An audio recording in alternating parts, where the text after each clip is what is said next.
اعوذ باللہ من الشیطان الرجیم، بسم اللہ الرحمن الرحیم۔ سیدنا امام حسن رضی اللہ تعالی عنہ حج کے موقع پر مکہ معظمہ پیدل تشریف لے جا رہے تھے تو آپ کے قدم مبارک میں ورم آ گیا۔ آپ کے غلام نے عرض کیا کہ آپ کسی سواری پر سوار ہو جائے تاکہ قدموں کی سوجن کم ہو جائے، لیکن حضرت امام حسین نے غلام کی درخواست قبول نہ کی اور فرمایا، اے غلام، جب اپنی منزل پر پہنچو تو تمہیں ایک حبشی ملے گا، اس سے تیل خرید لو۔ آپ کے غلام نے کہا، ہم نے کسی بھی جگہ کوئی دوا نہ پائی، اور جب اپنی منزل پر پہنچے تو امام علی مقام نے فرمایا، یہ وہی غلام ہے جس کے بارے میں تم سے کہا گیا تھا، جاؤ اس سے تیل خریدو اور تیل کی قیمت ادا کر دو۔ غلام جب تیل خریدنے کے لیے حبشی کے پاس گیا اور پوچھا تو حبشی نے کہا کہ کس کے لیے تیل خرید رہے ہو؟ غلام نے کہا، حضرت امام حسن رضی اللہ تعالی عنہ کے لیے۔ حبشی کہنے لگا کہ مجھے بھی امام علی مقام کے بھائی کے پاس لے چلو، میں حضرت امام حسن کا غلام ہوں۔ جب حبشی حضرت امام حسن کے پاس آیا تو عرض کیا کہ حضور، میں آپ کا غلام ہوں، آپ سے تیل کی قیمت بھی نہیں لوں گا، بس میری بیوی کے لیے دعا فرمائیے۔ حبشی امام حسن رضی اللہ تعالی عنہ سے کہنے لگا کہ میری بیوی درد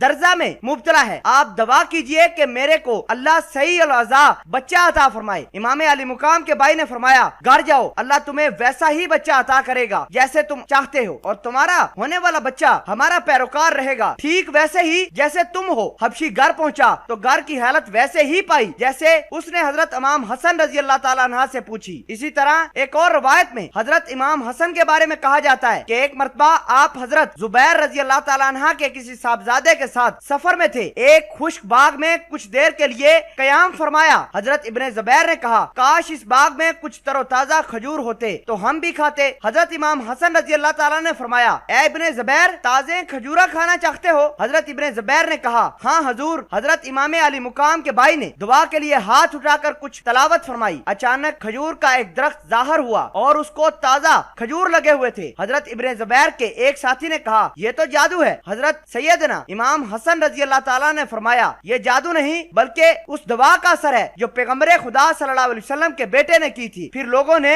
اس درخت پر چڑھ کر تازہ کھجور توڑے جس سے تمام لوگ شکمے سیر ہوئے۔ حضرت عمیر بن اسحاق رحمۃ اللہ علیہ سے روایت ہے، آپ فرماتے ہیں کہ ہم حضرت امام حسن رضی اللہ تعالیٰ عنہ کی خدمت میں تھے، آپ حمام میں گئے، پھر تشریف لائے اور فرمایا، مجھے کئی بار دھوکے سے زہر پلایا گیا ہے مگر اس بار کی طرح شدید نہیں، اس کا اثر ابھی بھی ہے۔ امام نے فرمایا، میں نے اپنے جگر کا ایک ٹکڑا تھوکا ہے، حیرت میں لکڑی سے اس کو الٹتا پلٹتا بھی رہا ہوں۔ حضرت امام حسین رضی اللہ تعالیٰ عنہ نے عرض کی، بھائی جان، آپ کو کس نے زہر دیا ہے؟ امام حسن رضی اللہ تعالیٰ عنہ نے فرمایا، آپ کیا چاہتے ہیں، کیا اسے قتل کر دو گے؟ امام حسن رضی اللہ تعالیٰ نے فرمایا، ہاں۔ آپ نے فرمایا، میں جس کو مجرم سمجھتا ہوں اگر وہی ہے تو اللہ بہت سخت سزا دینے والا ہے، اگر کوئی دوسرا شخص ہے تو میں نہیں چاہتا کہ میری وجہ سے بے گناہ کو سزا دی جائے۔ حضرت ابو ہریرہ رضی اللہ تعالیٰ عنہ سے روایت ہے، آپ نے فرمایا، ایک وقت اندھیری رات میں حضرت امام حسن رضی اللہ تعالیٰ عنہ حضرت محمد صلی اللہ علیہ وسلم کے پاس حاضر تھے۔ حضور صلی اللہ علیہ وسلم آپ سے بے پناہ محبت کیا کرتے۔ اسی دوران حضرت امام حسن نے حضرت محمد صلی اللہ علیہ وسلم سے عرض کیا کہ یا رسول اللہ، اپنی والدہ کے پاس جانا چاہتا ہوں، اندھیرا بہت ہے۔ حضرت امام حسن نے یہ بات کہنا تھی کہ آسمان سے ایک نور حاضر ہوا جس کی روشنی میں چلتے ہوئے امام علی مقام اپنی والدہ محترمہ کے پاس پہنچ چکے۔ سامعین قدر، تاریک رات میں